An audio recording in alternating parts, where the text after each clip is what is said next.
Al Schmidt. No, not especially. And Esther and Twyla. I'm Twyla. Yeah. Not Lila, but Twyla, yes. So Al is going to talk about his amazing transformation by adopting a whole food plant-based diet. And Esther is going to talk about hers. We'll each talk for about 15 minutes and we'll take questions. And then Twyla made some delicious muffins. Twyla teaches a class at Sac State in whole food plant-based eating. So, and I wanted to say what the difference is between veganism and whole food plant-based. Veganism is a philosophy and a way of living which seeks to exclude as far as possible and practical all forms of exploitation of and cruelty to animals for food, clothing, or any other purpose, and by extension promotes the development and use of animal-free alternatives for the benefit of animals and the environment. So it's like you don't wear leather, you know, you don't go to circuses, that kind of thing. Where whole food plant-based eating is focused on health. It's not about the animals as much, you know, as it about the animal that is a human. So let's go with Al first. Al Schmidt. Al Schmidt. And Donnie Schmidt, my lovely wife. Yay, Donnie! I'm Kathy. I'm Lila. Larry. Ruby. Don, Mike, Masked Man. He's my better half. Most of the time. Most of the time, not all the time. Not today. Move over, or I'll move this over. No, I don't need to sit here. So is Larry videotaping this that we can?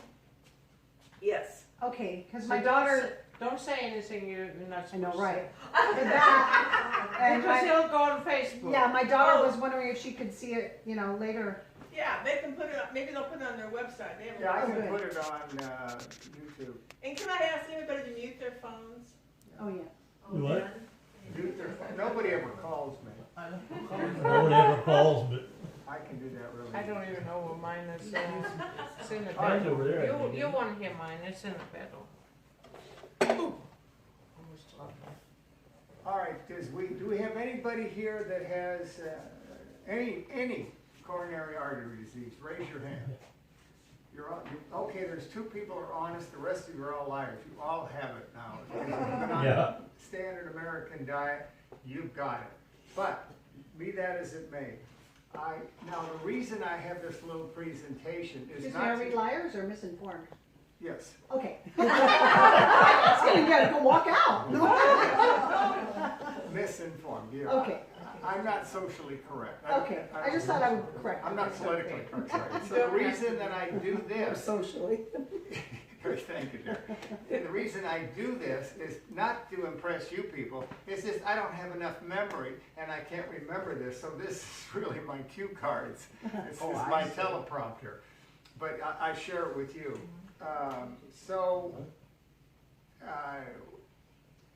Okay, let me start. The last time I did this was in 11 months ago in a church downtown, and so it was December of last year. So we're going to start from that, and basically this is that speech. And here we go. Now, this is my journey in a whole food, plant-based diet, and how it changed and saved my life. The key word there is saved. And I didn't start this journey until I was 80 years old.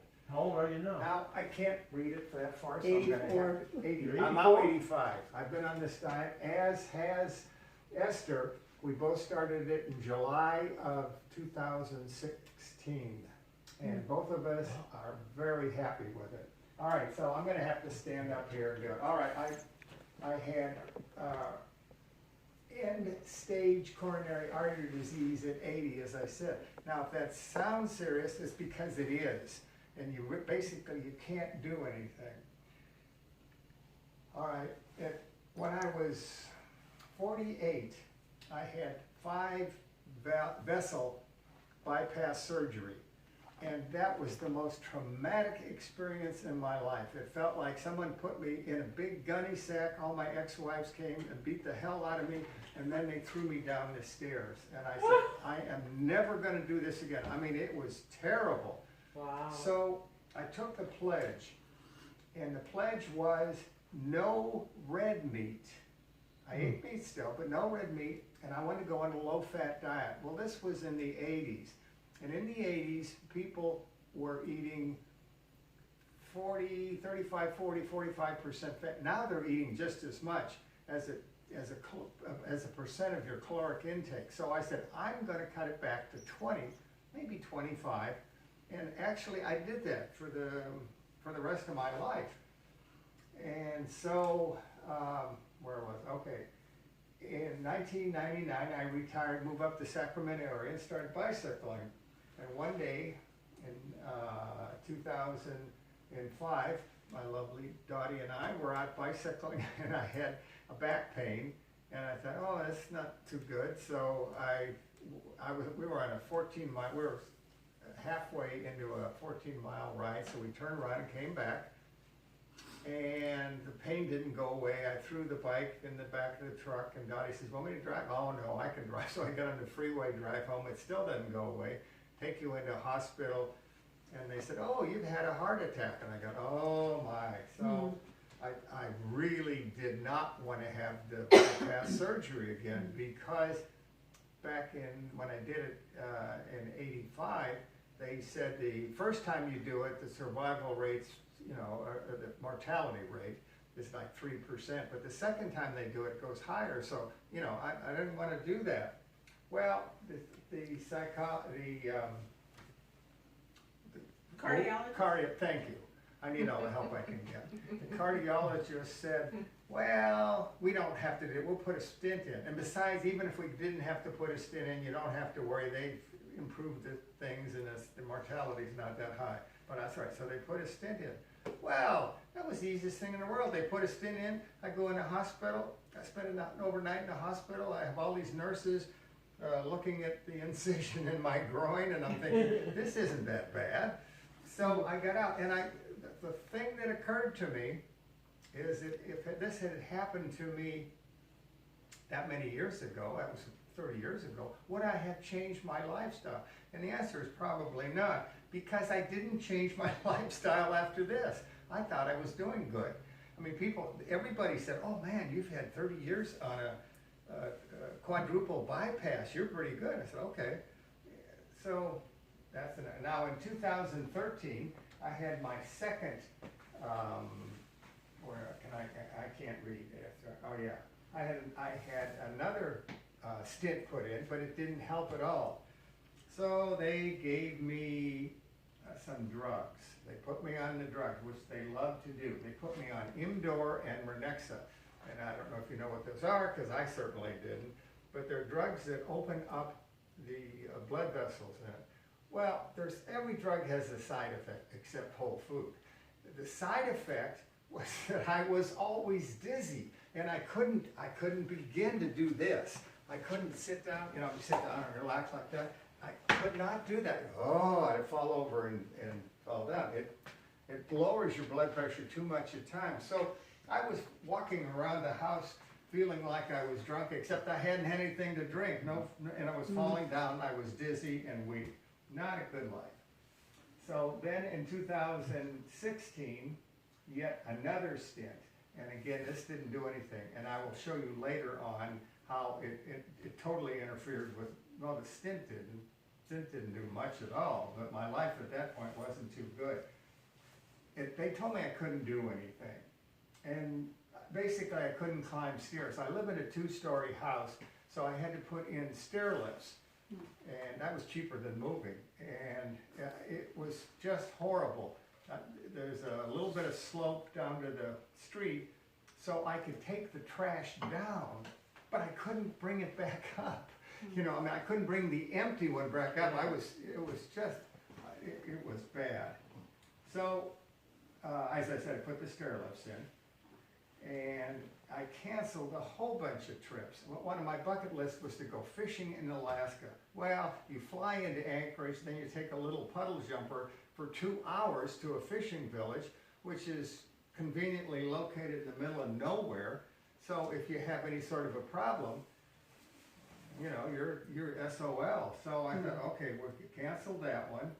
I went to Carson City with a friend of mine. I have a little camper, and we drove up there, and Carson City is the altitude of 4,600 square feet above sea level. So we get up there, and could hardly walk in the campground. I could hardly go, so he has to go over and register for me. But I did, I walked slow, and I was having chest pains and not feeling good. So what do two guys do when they're away from their wives in a strange town? We go to a hardware store. So we go to Lowe's hardware store, which is huge. So he's at that end, I'm at this end, and I'm sort of waddling around, I'm shuffling around. And we meet in the middle, and he looks at me and says, "My God, Al, you look like you're gonna die." Boy, that made me feel good. So he loads me back into the truck. He won't even let me, my truck and trailer, he won't even let me drive. We get back the trailer, we hook up the trailer, and we come home. And I figured that was the end of my outdoor adventure. I promised Dottie I would take her to Paris, so we were going on a Paris river cruise. Now, I could still walk a little bit, and Paris isn't very high. So we signed up for it, and I take a vial of nitro for chest pains.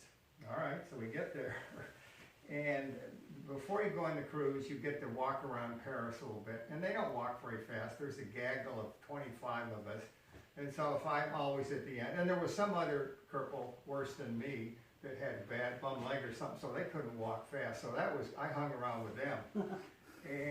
But we go in the underground subway, whatever they call it, the tube, I don't know what they call it in Paris. And it's on different levels. So you have to go from this level to that level. And they say, "Oh, no, don't worry, with the different levels, they have escalators." Oh, okay. So we go on one, go different levels, sure enough, I go up the escalator. So we go on this one, and we have to go to another one, and the escalator's broken. And so I don't have any choice, because I don't know my way around Paris, and I have to follow the group. If I don't follow the group, well, I'm gonna end up who knows where. I don't speak French. So I just went up the stairs, and man, did I have tons of chest pains. So I ended up using a week's supply of nitro in 2 days.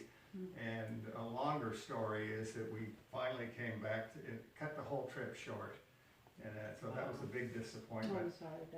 My grandniece's wedding, remember I told you I had, did you want to entertain? So my grandniece's wedding, remember I told you about the last sprint, the last stint didn't do anything? Well, I had the stint just before, and they said, "Oh, we'll get this stint, you'll be just fine, you go back to the wedding." Didn't do a thing to me, so again, I couldn't go fly, had to cancel my flight, missed the wedding. Since went to another wedding back there, and we had good times together. We had another family wedding down in Los Angeles. Well, by this time, I was housebound. I was terrified to go anyplace, because I can only speak for myself. But I was just basically waiting for the big one. I was just, it's gonna happen any day now. And so I thought, I'm not gonna drive from here to LA. Well, I don't know where all the hospitals are in between, so I just didn't go. And, okay. So I belong to Kaiser, and Kaiser said, "Would you like to go to cardiac rehab?" I'll do anything. I mean, I'm depressed. Yes, I'll do anything.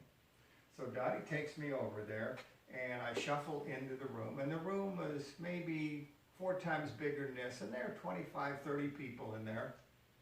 And the first half is exercise. We want you guys to exercise. Get the heart rate up. Do brisk walk. I just wanted to keep it going. I didn't know if I could get it to go faster.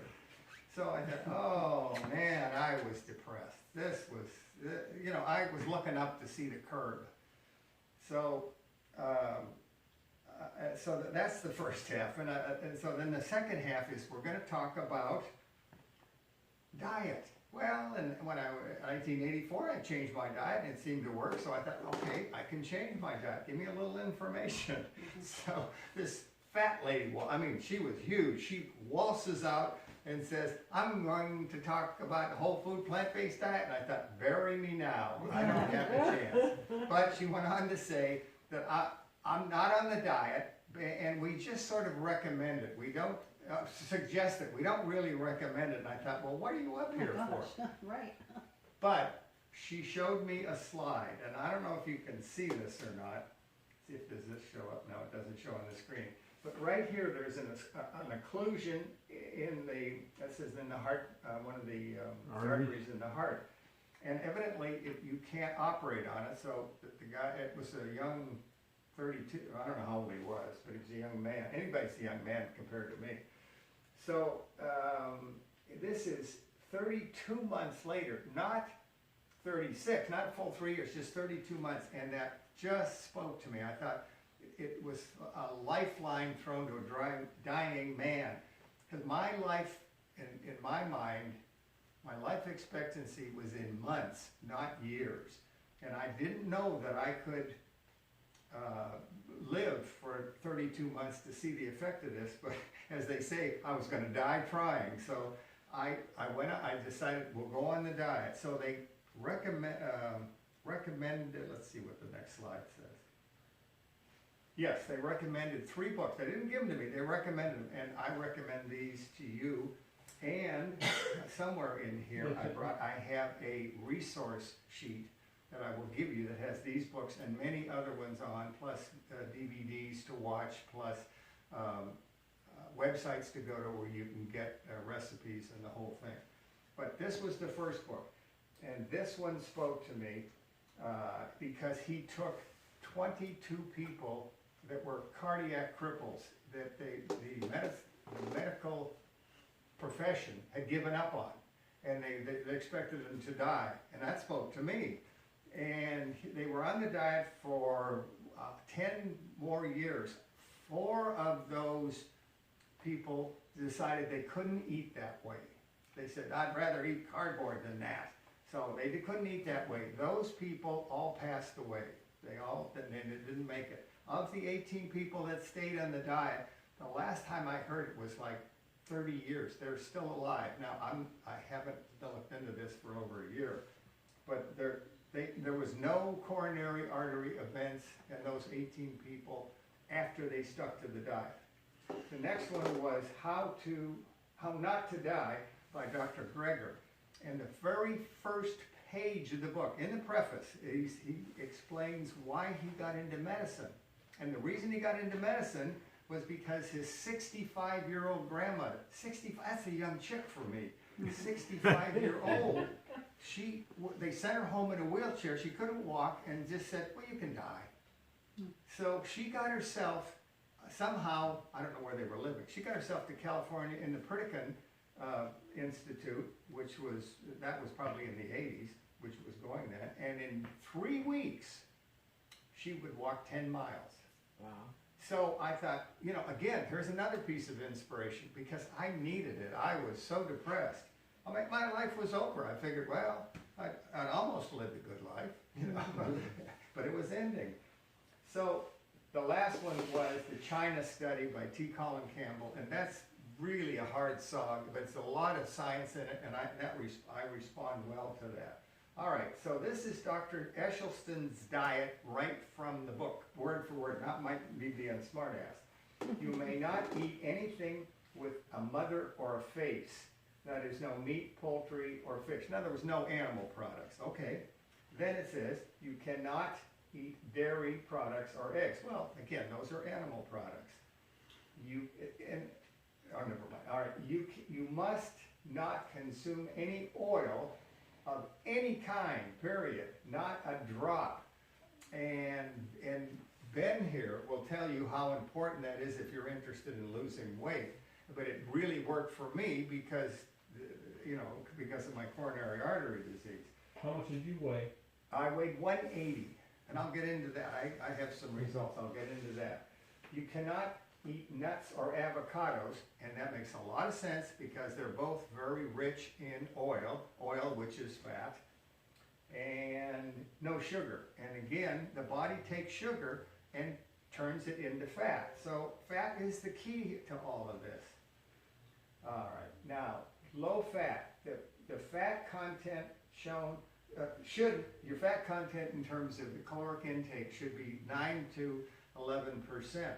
You say, well, how do you know? You don't. But if you pay attention to all these things up here and the third item, which is no processed food, which is loaded with fat, I guarantee you, your fat intake will be 9 to 11%. All right, so let's get some real results. Now, it took me 4 weeks. Dr. Greger's grandmother did it in 3, but I'm a slow learner. So the fellow that I went to Carson City, he and his wife and Dottie and I went up to Jake's on the Lake in Tahoe, which is 6,000 feet.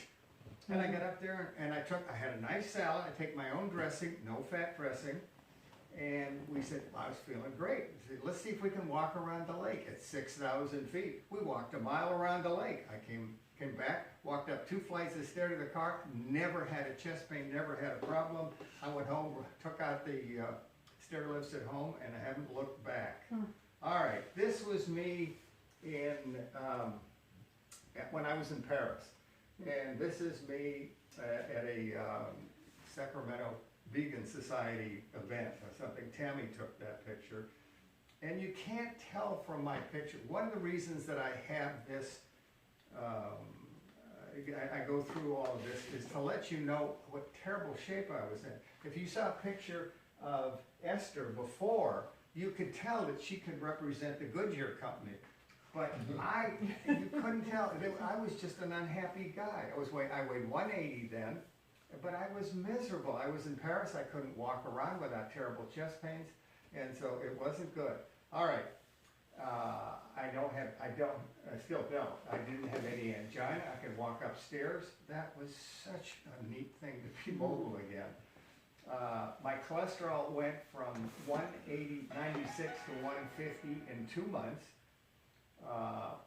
I lost 30 pounds, 180 to 150, and now it says 140, so now I weigh 140. So not only did I lose that weight, it kept going down. Now, Esther and I have these little conversations about that. I have to watch that I have to eat 4 or 5 times a day to keep my weight up. Otherwise, it'll get, on the BMI chart, it'll get too low. So I was, one time I got down to 137, and I thought, I'm too skinny. So I had a smoothie before I came over and stuff like that. All right, now this is an interesting one. My kidney functions at the time was at 40%, and they kept warning me. They said, that's not good, 40%. And of course, I was worried about my heart, and I also still have a little bit acid reflux. So I didn't do much about it, but I do have a good friend that's a nephrology nurse, or a kidney nurse. Okay, so she says, Al, can I see all of your test results? I said, of course you can. So I sent them to her. She made up a presentation, but she looked over mine and she says, I got to read this. She says, all right, I'll get closer to read it. Sorry. I calculated your GFR. It went from 44 to 777. What a lovely improvement of almost 30 points. We say people lose about 1% of their kidneys functions every year. Well, you gained 27 years. That isn't quite true, but my doctor didn't know why. I said, well, you told me, because they told me you can't ever reverse kidney disease. And I said, all right, I'll try to live with it. But so I said, well, you told me I couldn't do it. He said, well, I guess he said, you never know.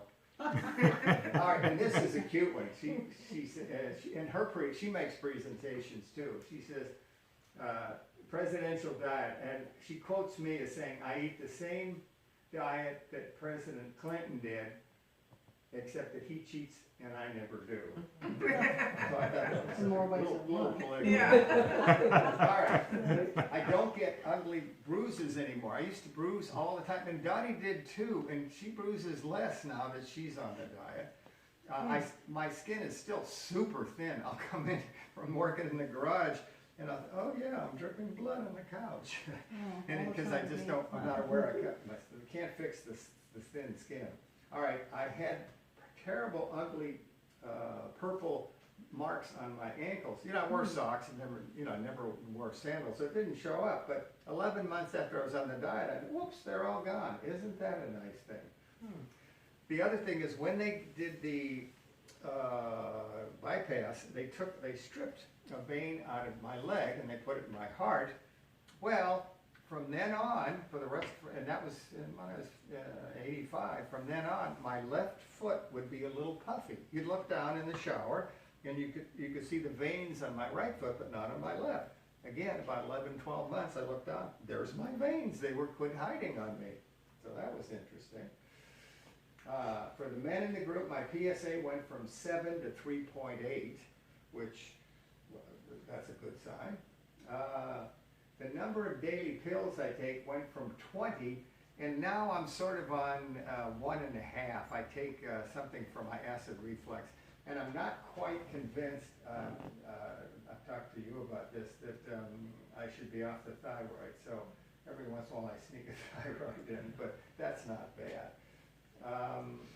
I have an increase in my mental acuity, and I really noticed that, even though I'm still using this. My wife thinks I'm an ass. Now she thinks I'm a smart ass. So, and there's all sorts of other things. Like a funny thing I just noticed the other day is I have hearing aids, and I've had them, oh my goodness, 10, 15 years. Yeah, since I turned 60. And I used to have waxy buildup in my hearing aids, and then you hear the beeping noise, so I don't get that anymore. I don't have waxy buildup, so every little thing counts. You don't knock it. All right, and I basically don't have any aches or pains. That's incredible. I just, I wake up and I'm ready to go, and I bought an e-bike, and yesterday I went 20 miles in the cold, and I'm just having a ball. I'm getting outside, I do the things that I want to do. All right, and let's see what else. Oh yes, I used to go, again, remember I told you I was always waiting for the big one, so I have the two things you don't want to have at the same time is GERD, or acid reflux, and heart problems, because it mimics heart problems. So I get these terrible, terrible chest pains, and I call the ambulance, and they take me to the hospital. In 2014, in the first 6 months of the year, I went 6 times. I know it was once a month. They were punching my ticket to get a free ambulance ride. I say, "Oh, Al, how you doing? I recognize your house." I'm not really kidding when I say that. All right, and what is it? All right, I met with my cardiologist. This is a funny story. In 2017, she asked if I had any more angina. Now this is January 17th, so that's 6-7 months after I've been on the program. She asked if I had any angina. No. She asked me if I had any chest pains. No. She asked me if I was still taking Imdor. No. She asked me if I was still taking Renexa. No. And I couldn't keep taking them. A local doctor took them off because it would lower my blood pressure way too much. She asked if I was still feeling dizzy. No. And she asked if I was feeling any weakness. No, I said. And then I told her I climbed 4 flights of stairs to get to her office. And she says, "Would you like to share your experience with other people here at Kaiser?" And that's when I first started doing this. All right, so here's this. We'll go through this quick. What I've learned is your body has an incredible ability to heal itself if you will just let it. And by letting it, don't eat and do things that insult it. Why insult it? Meaning that it wasn't designed to do. All right. You can only care, and I learned this the hard way. You cannot care more about someone else's health than they do. When I first, to me this was miraculous. And it still is when I think about it. And so I bought all 3 of those books. I must have bought 10 copies of 3 of those books. I gave them to her brother. I gave them to all of our relatives. I gave them to friends. And they gathered dust. So that didn't work. Now, this is an important one, and this is why we get together on Mondays, is that you must surround yourself with like-minded, whole food, plant-based people, because we need to reinforce each other. When I still hang around with carnivores, but basically when you hang around with carnivores, they talk about, "Oh, I got this ache here. Oh, my sciatic, I got this." You hang around with these people, and they talk about recipes, and they talk about healthy things. And so it's night and day. So that's something you've got to do. If you're not part of the the solution, you're part of the problem. All right, and then you have to care more about your own health than other people's feelings. Now, that's real easy for me because I'm sort of an old crank, so I do. All right, and the other thing that surprised me is the longer you successfully stay on this diet, 4 years for us, the more people respect you. A lot of people think, oh yeah, this is a fad, he'll be on it for a while, then he'll go on to the next thing, because a lot of people do that. And they have done studies, and I think Dr. Greger talks about it. You have, you take 5 or 10 different diets, you get 100 people that tried these diets. The only diet that after a year where people have still lost weight is this one. In fact, the other people go off at 2 or 3 months after they start. And in this one, the people not only stay on it, they've lost more weight than when the program ended. And it's easy to see because you feel good and you get reinforced for what you're eating. All right, it's not how long you live, it's how well you live. All right, and it's never too late to go plant-based. If I can do it, any of you people can do it. All right, do we have any questions? Yes, Twyla. Very good presentation as always, but I think maybe everyone would like to know just what do you eat? Ah, what do I eat? What do I eat? See, I even had that up there. Oh, you did? I can't see it. Yes. Okay. All right, delicious, healthy food. For evening meals, Dottie batch cooks, and now we don't do it traditionally. Batch cook, you cook up 7 meals at once and then eat, but she just always cooks more than we eat for that meal. So, and I love leftovers. Mhm. So, and the nice thing about this kind of food, it lasts longer in the fridge. There's no animal products in it, so it'll last. Some food with animal products doesn't last very long. So, no oil, stir fry, peas or lentil soup, spaghetti or pasta, whatever you like. You can find a recipe for something that you used to like that has oil and bad stuff in it, and Dottie is brilliant at that. Instead of oil and some stuff, You just change things around. there you go. See, she just changed. I'm not gonna go into detail. All right, so what do I eat now? Here is my meal. I eat the same thing every day, and I love it. I have a cup of oat groats. Oat groats are the oat before they squish it. That's called oatmeal. Or if they cut it into 2 pieces, that's called steel cut oatmeal. But it looks like rice, and it's delicious. And I cook up a week's worth of that, and I eat it cold. Don't ask me why, I just happen to love it that way. On it, I put one slice banana, 9 blackberries, exactly 9, and 9 raspberries. Then I go wild with the blueberries and just sprinkle them on. And I eat that every morning, and I love it. For lunch, Why does it have to be 9? pardon? It's just weird. Why does it have to be 9? Well, For you, why does it? because when I cut the banana up, there's 8 bananas, and so they go 8 between. slices. Oh, you not actually banana. literally decorate Oh. your bowl. Oh, I do, yes. It has to look nice. Yes. Okay. Yes. No, Presentation is the key. Okay. yes, yeah. For lunch, remember I batch cook, so we just always have leftovers, and I love leftovers, so it's not good. And then there's some tips, some things. We're going to tell you about Engine 2, but they don't have it at Whole Food anymore. But here's one of the things that saved my life. You can't read this, but it's C&W, the Ultimate Southwest Blend, and it's just all vegetables. But if you look at it, there's nothing other than vegetables, and it's frozen.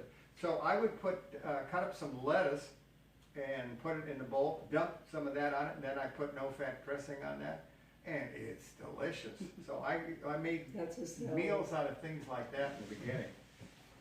And, all right, now do you have any other real questions? That was a real question. It's It time was. for Esther. Yeah, you know what? You've been talking a half an hour. Oh, I'm sorry. Yay, Al. Yeah. All right, Hey, Al, I actually have a quick question. yes, I'm sorry. Give us a little snippet of what your diet was before. Oh, my dad believed there was no such thing as a meal without meat. He died at 59. But I had meat at every meal. I loved chocolate. But I did keep the, and I ate all sorts of sugar. I had a terrible sweet tooth. but I did keep the fat down.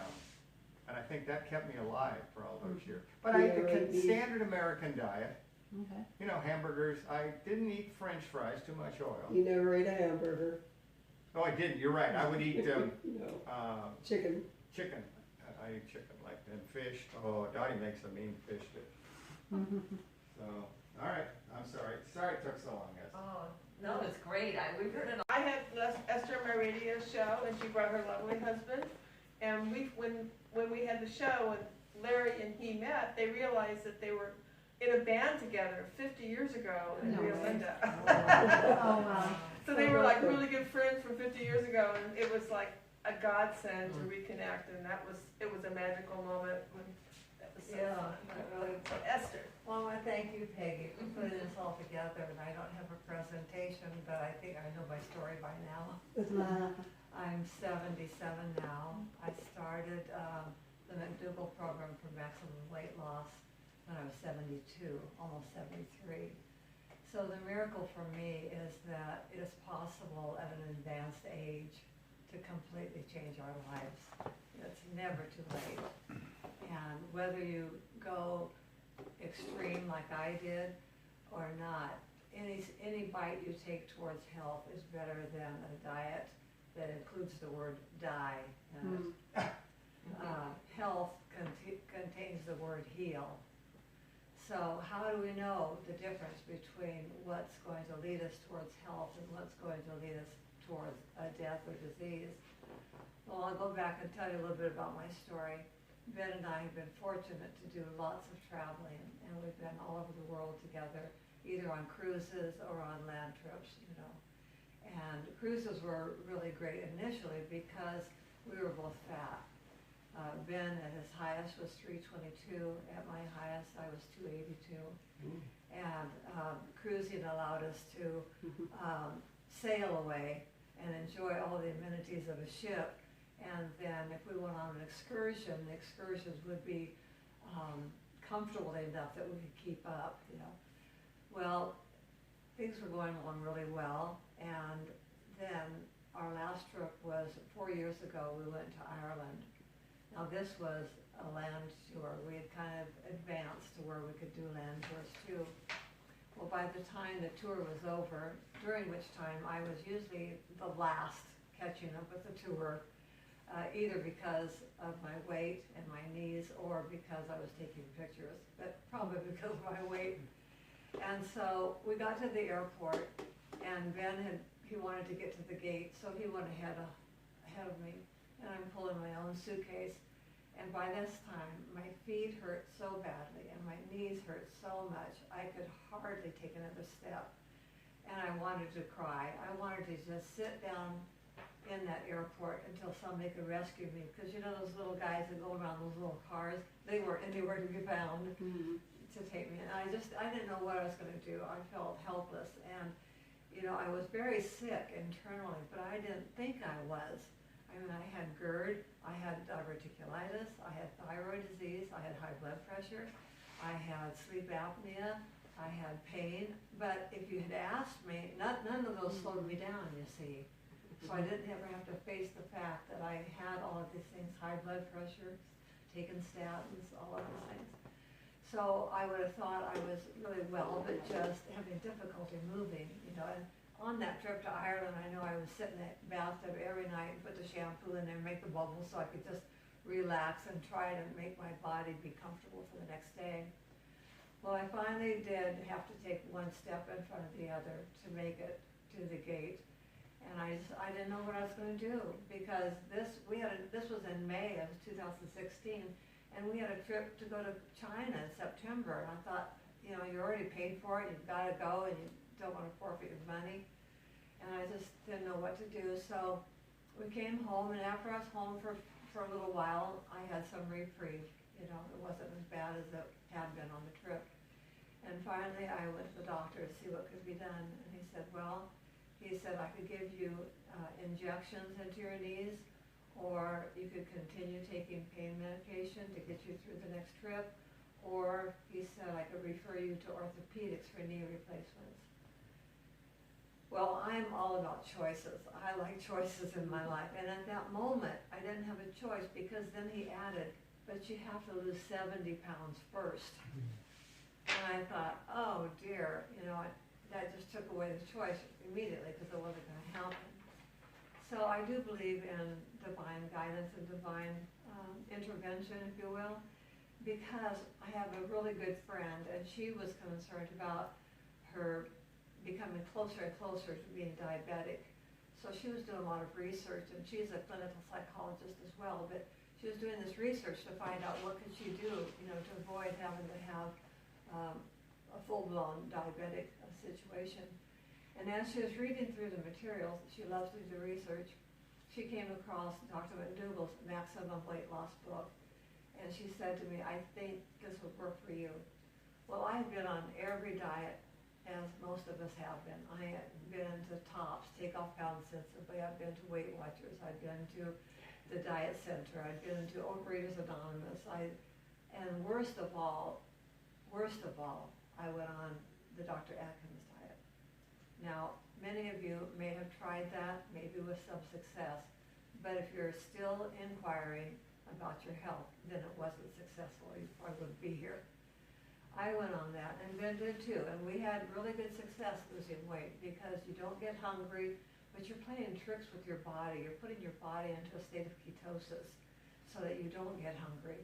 And for me personally, what that led to was having gallbladder disease and pancreatitis. We were traveling salespeople at the time, and we had our itinerary all scheduled, and the doctor said, you need to have your gallbladder out. I said, well, I can't go now. We have our whole itinerary set up. You can't be healthy and think, right? And I said, well, what's the worst thing that would happen if we continued on our trip? And he said, you could have another gallbladder attack and be away from home and do surgery. And that's exactly what happened. We were in Cleveland, Ohio. Didn't know how we were going to get to anywhere. We didn't know where we were going, but we got to the hospital, and I didn't realize at the time that I had pancreatitis and gallbladder attack. So they couldn't do the surgery until the pancreatitis got under control. So we got that taken care of, and 10 days later we're back on the road, back to eating Atkins, because no one knew then the correlation between a high-fat diet and gallbladder disease. So we went along our way, we were eating out every night as sales reps. That's the big reward of the day, right? You go out and sell, and then you get to have a nice dinner at night. But back to the doctor then. My friend gave me the book, and because of my past history of yo-yo dieting for 40 or 50 years, I decided, I looked at it and I said, what have I got to lose? I might as well try this. It's something I've never done before. So I thought, I'm going to dive in and I'm going to give this the test. Because if I did it half-heartedly, you see, it wouldn't be a test. It would be a sloppy experiment. So I dove into the program, and it was a radical, radical change. It was very much like what Al does. Now, Dr. McDougall's been around for over 50 years teaching this way. And he has a McDougall program, which is a softer approach. But because of my personality and wanting to dive in 100% and go to the diet that would give me the quickest results, then I went to this program called the Maximum Weight Loss Program. And in it, it's like Al explained, it's a whole food, plant-based, no animal, no dairy. But in addition to that, and this is part still like Al, he said there are 5 foods that are healthy foods, but they're so high in fat that if you want to lose weight more quickly, then you need to eliminate those as well. And that included avocados, nuts, seeds, olives, and soy products. All healthy normally, but for a radical approach to get the weight down. So I dove into that program, and I think my knees used to be like 11 to 13 inches around. And we were able, and I did take pain medication with me to China on that trip. I was able to do that trip, it was wonderful. So I've just been on this fabulous journey. I love my life. I am very pleased to brag about my age. I want everyone to know that bite by bite, you can make the best choice possible. Some people will not dive in all the way, but I ask, what are you willing to do? What are you willing to do? Are there some things that you say, well, you know what? I think I could give up that, or I could give up this, or how desperate are you? you know, to really change your life around. But as a result of this, I went from, well, my high was 282, but I was 257 when I started the diet. So I lost over 130 pounds, and now weigh 124, and I'm 5'6". And then the medication started dropping off. I no longer had to take my sleeping pills. I no longer had to take pain pills. I didn't have to take statins. And I had been on levothyroxine for a thyroid problem for over 30 years. I also had had some problems with bipolar disorder, and I was on lithium for 30 years. And with this, everything just disappeared until the only medication I had left after 2 years was my levothyroxine for my thyroid. And that dosage had come down from 112 to 100, down to 75, and then finally down to only 50 as I lost the weight. So I said to my doctor, I said, I would like to be off all medication. I think that would just be a hero story, you know, just to get rid of everything. And he said, well, if we took you off that last bit, he said, you might get tired and you might gain some weight back. And I thought, well, by now I'm a pro at losing weight. I'm not worried about that at all, and I'm willing to risk the tiredness to find out. So he said, okay, let's try it for 6 weeks. So I went without it for 6 weeks. I continued to lose weight, and I continued to just have all this energy. And so I haven't been back on it since. Wow. And I mean, How long ago was that? I started this 4 years ago, Oh, and okay. 2 years ago it's all medication. Wow. You know? Oh, and then it gets even better. I had a macular pucker in my eye, and I had it's called pseudodefoliation, and I also had cataracts in my eyes. So my ophthalmologist had been having me come in every year. Well, the December after I started this diet in July, he said, well, your macular pucker is now to the point where we could have surgery. And I said, oh, well, you know, is it really necessary to do it now? Because I've been eating a whole food plant-based diet for the last 3 months. And I said, all of our cells are connected. We're all one body. And I just have this feeling that maybe it would help my eyes too. And he said, no. He said, you don't have to do it now. He said, why don't you come back in 6 months? So I came back in 6 months, and he said, your eyesight has improved. Wow. I came back another 6 months, and he said, your eyesight has improved again. Here I am, 77 years old, and last year they took corrective lens off my driver's license. No. I don't even need to wear glasses anymore. I mean, so I keep thinking, wasn't there something else I can cure? You know. Be careful, she might get pregnant next year. The waxy yellow buildup it Oh, helps. Yeah, so it's just my miracle story, and you can Absolutely. have as much of the miracle in your life as you want. Mm. You know, you can go a little bit, or you can go in whole hog. No, we can't say whole hog anymore. Can we? Well, You tell them know, about your it's- in Facebook a- page, Esther. What? Tell them about your Facebook page. Oh, okay. So after, and Ben and I all this time, we were going to the gym, and I was spending a lot of time in the hot tub and then the some swimming too. Ben was doing the bicycle. And a lady in the hot tub said, Esther, of course, you know, I'm like an evangelist. I can't stop talking about it because it's so wonderful. I mean, who wouldn't want to hear the story, right? So she said, you ought to start a group on Facebook. And I said, no, I can just, don't need to reinvent the wheel. I can tell people to read Dr. McDougall's book and watch all these wonderful documentaries out there like What the Health and Forks Over Knives and The Game Changers.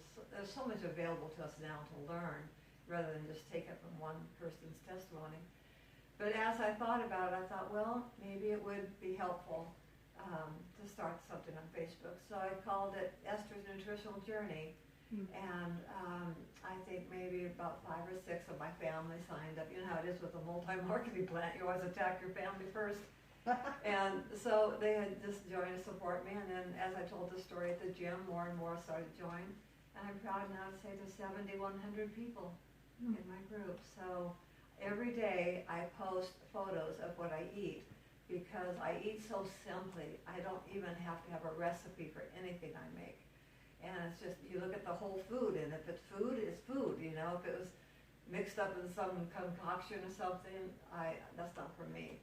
When people look at my plates of food, I want them to say, oh, that's a potato, or that's broccoli, or that's corn, or that's oatmeal, or that's fruit, you know. So I stick to fruits and vegetables, grains, and beans. That's primarily my diet. And I love it, and I know I can never gain the weight back again. What a promise. And she eats a lot. And I eat a lot, at least 5 pounds of food a day. I mean, I just eat lots of potatoes. I eat beans and rice every day. I eat oatmeal almost every day for breakfast, except now I like to call it first food of the day. Milk on your oatmeal. Almond milk, except I've graduated, you know, you keep getting better and better and better until you're in a graduate school, kind of. And I started out using almond milk, and now I don't even need that. So I make up a batch of 8 servings of oatmeal and cut it into squares as though it was a treat, and I scoop out 1 square each day, and I add some water to it, stick it in the microwave for 1.5 minutes, and put some fruit on top, and add a little cinnamon. Tell So them about it's your- just so simple. Tell them about your book. Oh, well, yes, well, back to my journey. So every day I post pictures of what I eat, so it makes me accountable, right? Because I can't eat anything unless I take a picture of it first. And anybody that goes out with me at a restaurant, they know I'm gonna take a picture of the menu description so that my people will know what I'm eating. And I take a picture of everything I eat, even if it's just a tablespoon of pumpkin seeds or 3 olives or whatever. But because once you get to the goal weight and you've been there for 6 months or longer, you can start adding back seeds and nuts and avocados and that's part of it. But they want you to get really stable so that you can see if you add it back if you run into any problems. So in addition to the pictures, then I also have gotten inspired to write what I call the word for today. And before I get out of bed, I'm usually in the morning just kind of doing my little quiet thing, and I'll come up with a word and then I'll expound on that and write it and put it in my Facebook group. And it's always something to have them, charge them to think about what they're doing, to think about why they do what they do, and also to motivate and encourage them. So I do that. Well, after a period of time of doing that on Facebook, people start saying, Esther, you ought to write a book. And I said, why would you buy my book when I post it in Facebook every day and it's free? I mean, just read it. And then some said, well, you know, they thought it would be a shame if these words disappeared into the ethers of the internet. So as I thought about it, I thought, well, that would be pretty easy to just go back to Facebook and retract all of the daily words that I have written. And so then in March of this year, the book got published. And so we call it From Donuts to Potatoes because I fell in love with my husband, who was the owner of a donut shop, and that's where we met. And so we switched from donuts to potatoes. And then the subtitle is My 366-Day Journey on a Plant-Based Diet. And so I got the book out, and I'm still this year continuing to do the word a day. And then I've had several speaking engagements that all kind of started, I think, with Al and Peggy, happened on the radio show, and then I've been on on Dr. Bernard's program, and Chef AJ's interviewed me, and then I'm gonna have another interview in December. You got in some magazine. Oh yeah, last year I was on the cover of Woman's World magazine. So that was really fun with Dr. Neil Bernard's story about reversing diabetes through eating this way. So the pattern is there, it's been proven over and over again. So it's just an evaluation time as to how much you believe it's for you and how much you're willing to try it. I guarantee it that after 21 days to a month, your taste buds do change. Yes. And foods that in the past you would have thought, oh no, I could never eat that. But now, the thing is, we crave what we eat. So as soon as we get away from the junk food for a period of time, then the cravings go down. And you really can be freed from this demon of the past, you know, because you just kind of enjoy the real flavor of food. And I'm to the point now where I don't even want to put any sauces or anything on the food because I want to taste the food. What was the hardest thing for you to give up? Filet mignon. No, well, yes, I think my favorite meal used to be prime rib with horseradish sauce on it, and a baked potato with sour cream and bacon and chives, and a salad dressing of Roquefort, and French bread with garlic butter on it, and Gosh, you're cheesecake making for me dessert. hungry. Yeah, and cheesecake for dessert. So what was the hardest? I guess I didn't give it that much thought because I firmly believe that what we think about, we bring about, and the more that we give power to the foods that we used to eat and we oogle over them or dream about them or want them, then we're going to keep that desire alive. So it's a real change, body, mind, and soul, to get away from the food that was actually killing me. And now when somebody talks about desserts, I mean, I don't even want to see a picture of a cake. I don't even want to, I just am so, it's as though I've been freed from drugs. Yeah. It has, it's the same addiction that I had, was being addicted to that. And the richer the better. But what I loved is I come home from Costco with one of those rotisserie chickens, and I want to eat the skin off of it, even before, it got cold. And having been on the keto or the Dr. Atkins diet for so long, I really did, I could give up the sugar, because of that diet, but all the fat you have with that. So I learned butter and learned cream and all of those rich foods. So what was hard, probably C's candy was a hard one. And when I got to the point where I was feeling super strong and like superwoman, there's this chef, I listened to her on YouTube, and she said, if it's in your house, it will be in your mouth. And if you're serious about wanting your health back, if you're serious, then you have to make a real straightforward discussion with whoever you live with and say, these foods are killing me. And if you really get your consciousness to that point where you realize you're killing yourself, then you have to ask for compassion and help for the 50th time. Because if you're like me, every time I want to die, it's like, oh, here we go again. And this is going to be another failure. And why should I try this and then fail and be miserable? So what you have to do is clean your house out of all the toxic foods, because if it's only working to your demise, why even have it in your environment? Because there's so many places outside of us where we won't have a clean environment, whether you're still working or you have family or you have church or wherever you go, restaurants. It's all working against us because they don't know yet. So I just say, be honest with yourself, and if it's too much, I had a sister-in-law say to me, well, you might as well lie down and die. And I said, well, I'm not laying down, I'm not dying. And meanwhile, she's still so depressed and has macular degeneration. And it's sad, It's sad to see family members when you know the truth and you can set them free, but they're not there yet. But it's like this little voice said to me the other day, because I worry about my two older brothers who are 86 and 88. And this little voice said to me, Esther, I've given you 7,100 people. What do you want in my group? So I concentrate on where I'm wanted and where people are eager to hear the message.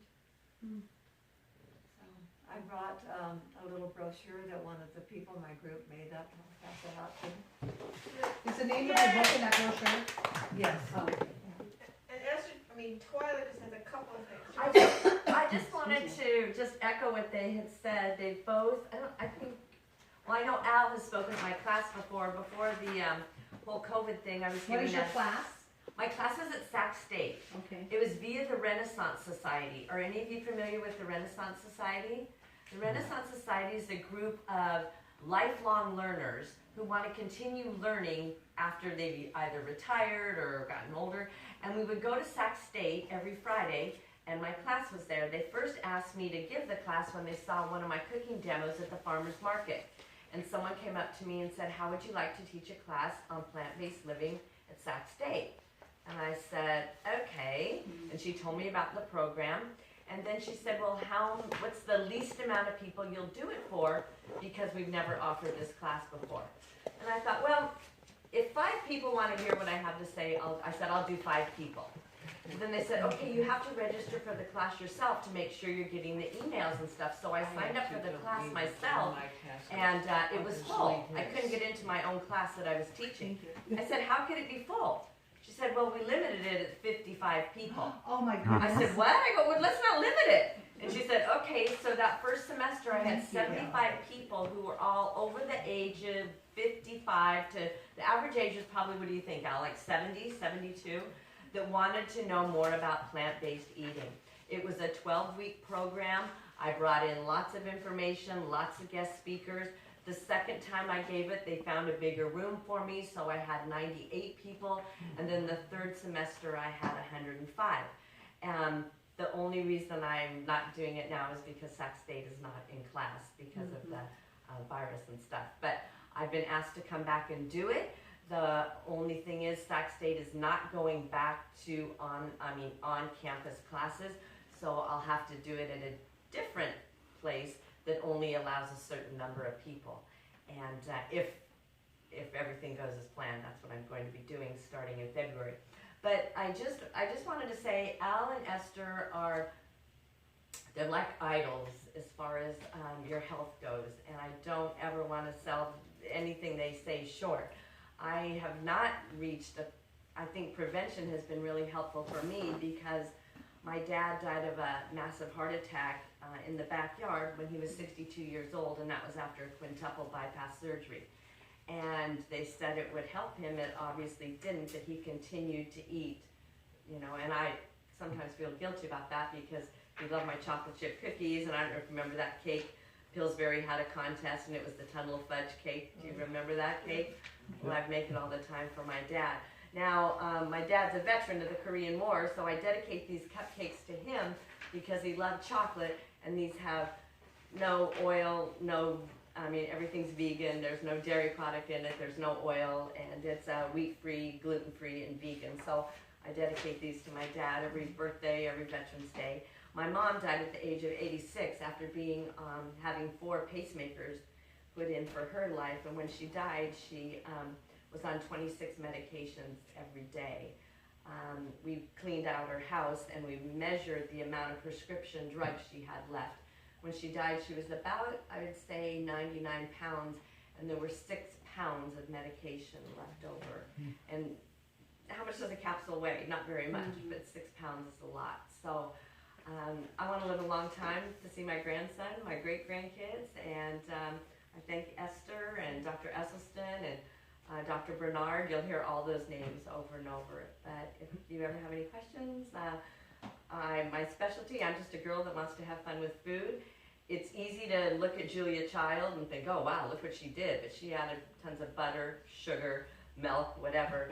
So we do those kind of things without all those other things that would lead to heart disease, cancer, diabetes. So thank you very much. Thank you, Peggy, for inviting me again. Help yourself. You can eat the whole thing because it's all plant-based. I'd just like to say a couple I want things to say too. one thing. Oh, okay. Ben wants to say something. Ben, you go ahead. Ben, you go ahead. You're the quiet guy. Well, I just want to say, because, look, when Esther started this diet, I said, I can't do that, Esther. No, you're already Don't even donuts. bother me, okay? Because we've been on every kind of diet. And we had a freezer full of meat. So my first thought was, when that meat's gone, then I'll give up meat. And that took about 3 months. And then we'd always have the kids over for like Easter and stuff, and we'd always have a big thing, and I still fixed everything for them. And I said, when the butter and stuff is gone, that's it. And the thing is, then I just got the idea from being around her and hearing all the information and stuff. I said, this is better for me if I change. And at that time I weighed 230, and right now I weigh 157. And the thing is I never was on a diet. All I did was just eat the food. Esther makes this batch food. I'm not as strict as she is. I don't eat any oil or anything. But the thing is I try to make it a little more appetizing for me. So when you said oatmeal, I do use almond milk. And I have banana, I use a banana and blueberries on my oatmeal. 9? Pardon? 9 or 10. I don't care how many. And I don't put the bananas around in any order either. And for lunch, she won't do this. I'll make tacos or something out of some of the stuff, that we have in the house. Beans or something, beans and rice, throw that in, lettuce and little salsa on top. Anyway, if you get a little, imagination, this isn't that hard. Right. Eating, just figure it out, you know what I mean? Yeah. And so it's not just one way or the other, there's a lot of ways to do this. And I recommend it. I've never felt better. I'm off all medication. What medications were, what? Actually, I never was on any medications at all, but the thing is I just feel better and I've got a lot more energy. Yeah, energy is the thing that you keep hearing from everybody. And it's hard to describe it, but I notice now my mind is writing checks my body can't cash. I have all this energy, I want to do something. My body's saying, would you just sit down? I wanted to thank Twyla publicly. I've known her about 3 years, and she's one of the few people that is on a plant-based diet that really doesn't, I shouldn't say doesn't have a reason, but you went on it because you couldn't walk. I went on it because I was going to die, but she's always been on it, and if you look up in the dictionary, encouragement, there's her picture. She has encouraged me so much in the last 3 years by allowing me to make a fool of myself and talk in front of her class and things They like love that. you. No. So was your inspiration, Twyla, for going on plant-based because of your, what? Well, I want to say Charlotte's Web. When I read Charlotte's Web in the 2nd grade, I just looked at my pork chops one day when I was a senior in high school. I just told my mom, I go, I can't eat meat anymore. She said, what? I go, I can't eat meat. I didn't know that it had anything to do with, and she said, we're going to have to make your own food. I go, don't worry about that. I make 35 cents an hour at Dairy Queen. I got this, okay? So, but I still was like a junk food vegetarian. You could eat Mrs. Fields and drink Dr. Pepper. That was great. I drink 6 Dr. Peppers a day. And then just gradually my body, it was weird. Esther talks about divine intervention, but it was like pretty soon I couldn't eat fish. I couldn't eat cheese. I go, what's happening, you know? And then to see my parents go through all the suffering that they went through, just with surgeries after surgeries. I mean, when Al talks about, you know, how many, the ambulance rides, it was more like an Uber ride for him. And, you know, when you're a kid and you see your parents being taken away in an ambulance and you're thinking, what is happening here? Why are they so sick all the time, you know? And so I just, I didn't want that for myself. I didn't want especially now, don't want my daughters and grandson to have to go through the things that I went through, just to see your parents deteriorate like that. You know, it's really a challenge. It was a challenge for me. So that's kind of my inspiration. Plus, on an egotistical thing, it's nice to talk to a bunch of people and have them write you letters like, oh, thanks to you, I'm off of what's the diabetes medicine? Metformin, yeah. And it doesn't have anything. She's a wild woman. Yeah, it doesn't have anything to do with me because I tell them, I go, it's your body, you are doing it. But I guess it's just having been a cheerleader in high school and stuff. That's what I feel like. I said, I'm just the disseminator. You know, I just give you the information, and I just want to cheer you on. I just want you to enjoy having fun in your life, whatever it is. If it's traveling, if it's go rock hounding, is that what you call it? Yeah. Rock sharpening? Yeah, whatever you do. Peggy's always, Peggy and I go for walks, and I love doing yoga. She's a wonderful cook. Well, and I'm not really. Cooking demonstration. Oh, yeah. Well, these, okay, I tried a new recipe. These are pumpkin, again, they're vegan, gluten-free, oil-free. But I tried a new recipe, which I shouldn't do on a group I don't know. I should try the recipe and then eat it. I should have stuck with my old one, but they're still edible, they're still good. I think you're not going to starve, so. Well, thank you all. I'm having muffins. See how good. Yeah, I got shot. I'm not Or a strawberry, or I'll be a guinea pig. these. You might want to put some maybe fruit-only jelly on them or something because I just don't think they Eat the have. chocolate one. Yeah, eat the chocolate. Or my favorite is the lemon blueberry. I'll try it.